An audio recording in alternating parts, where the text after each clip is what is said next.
اللہ الرحمن الرحیم، جادو جنات کے سلسلے کی آج ہماری دوسری ویڈیو ہے۔ اس میں دیکھیں ہم یہ بتائیں گے کہ اس دنیا میں جادو کس طرح آیا۔ تو اس سلسلے میں ہمیں جو سب سے مضبوط چیز ملتی ہے وہ ہمیں ملتی ہے سورہ بقرہ کی آیت نمبر 102 ہے، اور آیت کیا ہے؟ بسم اللہ الرحمن الرحیم۔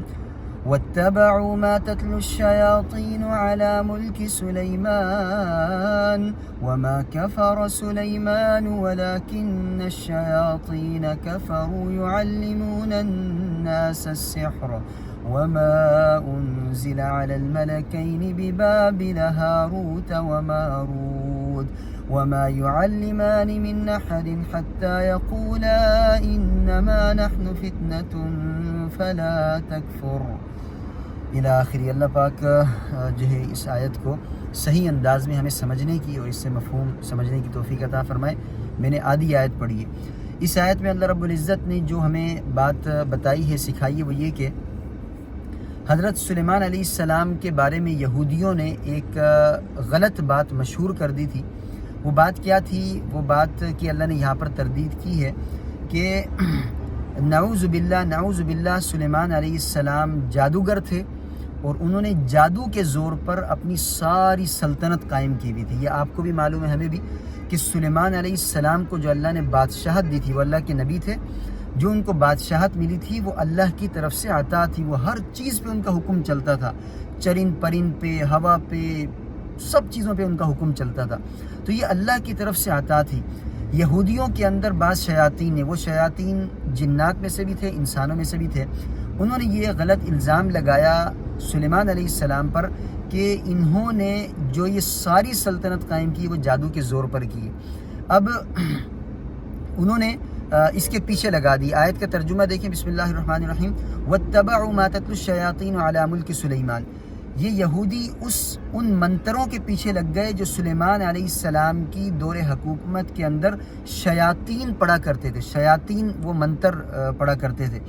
اب منتر کون پڑھ رہے؟ شیاطین پڑھ رہے۔ یہودیوں نے یہ الزام تھوپ دیا سلیمان علیہ السلام پر۔ اس کے پیچھے حقیقت کیا ہے؟ حقیقت کیا ہوئی کہ سلیمان علیہ السلام کے دور میں اللہ رب العزت نے اللہ کو امتحان لینا مقصود تھا مخلوق کا۔ جس طرح کہ اس دور میں آج شراب پائی جاتی ہے، آج زنا کے اڈے پائے جاتے ہیں، تو یہ اللہ کی طرف سے امتحان ہے نا، کہ کون ان غلط رستوں پر چلتا ہے، کون ان غلط راستوں پر جا کے یہ غلط کام کرتا ہے، اور کون اپنے آپ کو بچاتا ہے۔ تو اللہ رب العزت نے بطور امتحان کے 2 فرشتوں کو اتارا بابل شہر کے اندر۔ عراق کے اندر کا ایک شہر تھا بابل، اس کے اندر اللہ رب العزت نے ہاروت اور ماروت کو اتارا، اور ان ہاروت ماروت کو جادو کے جو منتر تھے وہ سکھا کر بھیجے۔ اب ان کے ذمے کیا تھا کہ وہ زمین پر آ کے لوگوں کے اندر انہوں نے مشہور کیا ہمیں جادو آتا ہے۔ اب لوگ سیکھنے کے لیے آتے کہ بھئی میں نے فلاں کام کرنا ہے، فلاں کام، مجھے جادو سکھا دو، یہ منتر سکھا دو۔ تو وہ پہلے ان کو بتاتے کہ دیکھو ہم اللہ کی طرف سے آزمائش کے طور پر بھیجے گئے، تم ہم سے جادو نہ سیکھو۔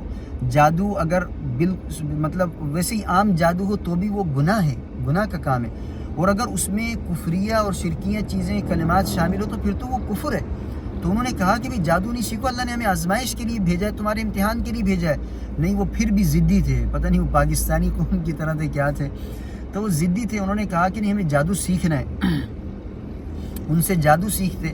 اب قرآن کیا ہمیں بتاتا ہے کہ یہ ان سے وہ جادو سیکھتے جس جادو کے ذریعے میاں بیوی کے درمیان تفریق کروائی جاتی ہے۔